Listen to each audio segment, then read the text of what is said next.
ছোট মাছ খেতে আমার বরাবরই বেশ ভালো লাগে, তবে আজকে ছোট মাছগুলো অনেক সুন্দর ছিল, কাটার পরে বেশ ভালো লাগছিল। Hello everyone, welcome back to my new video. তো আজকের ভিডিওটা সকাল থেকে শুরু করেছি। সকালে এই তো একটা ফাঁকিবাজি নাস্তা রেডি করে ফেললাম।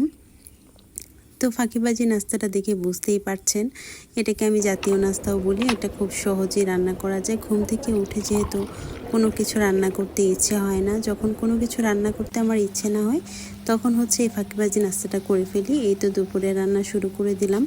প্রথমে হচ্ছে শাকটা সিদ্ধ করে নিয়েছি, আর শাক আমি এভাবে কাঠি দিয়ে নাড়াই যাতে শাকটা খুব ঝরঝরে হয়ে যায়। আর এই তো মাছ কাটা হচ্ছে, ছোট মাছ। এটা হচ্ছে কাটতে তো অনেক সময় লাগে, কিন্তু খেতে তো একদমই সময় লাগে না, কাটাটাই যা অনেক ঝামেলা। এই তো মাছগুলো দেখেন কি সুন্দর হয়েছে, মানে মাছগুলো একদম ধবধবে সাদা ছিল, খুব ভালো লেগেছিল মাছগুলো আমার। এই মাছগুলো এখন কিভাবে রান্না করব সেটাই আপনাদের সাথে শেয়ার করছি। এই মাছগুলো আমি মূলত হচ্ছে পেঁয়াজ দিয়ে রান্না করব, শুধু পেঁয়াজ দিব, এতে আর কোনো সবজি দিব না। এখানে আমি মাছগুলো মানে ছোটো মাছটা যেহেতু মাখিয়ে রান্না করতে হয়, তো সব উপকরণ আমি এখানে দিয়ে এখন মাছটা খুব সুন্দরভাবে মেখে নিচ্ছি।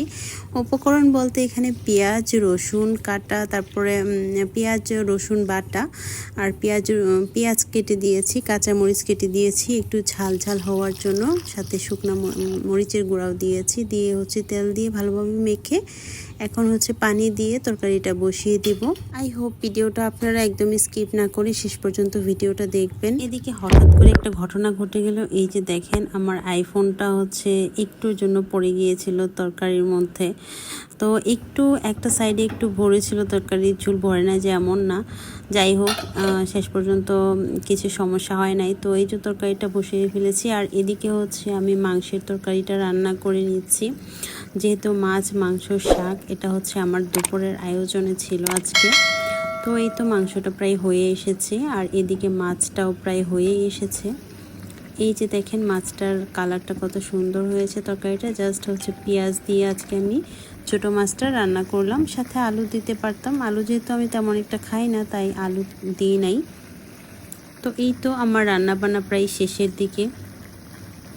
তো রান্নার ভিডিওটা আপনাদের কাছে কেমন লেগেছে অবশ্যই জানাবেন।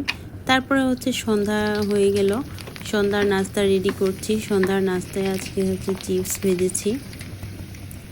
সন্ধ্যার নাস্তায় একটু মুড়মুড়ে কুরকুরে কিছু হলেই ভালো লাগে। তো এই তো আমার সন্ধ্যার নাস্তাটা হয়ে গেছে। আজকে আপনাদের সাথে ভিডিওটা সকাল থেকে সন্ধ্যা পর্যন্ত শেয়ার করলাম। তো ভিডিওটা যদি ভালো লেগে থাকে তাহলে অবশ্যই ভিডিওটিতে একটি লাইক দিয়ে চ্যানেলটি সাবস্ক্রাইব করে দিবেন। আমার অনেক সাবস্ক্রাইবার প্রয়োজন। সো আজকের মতো এ পর্যন্ত, সবাই ভালো থাকবেন। আল্লাহ হাফেজ।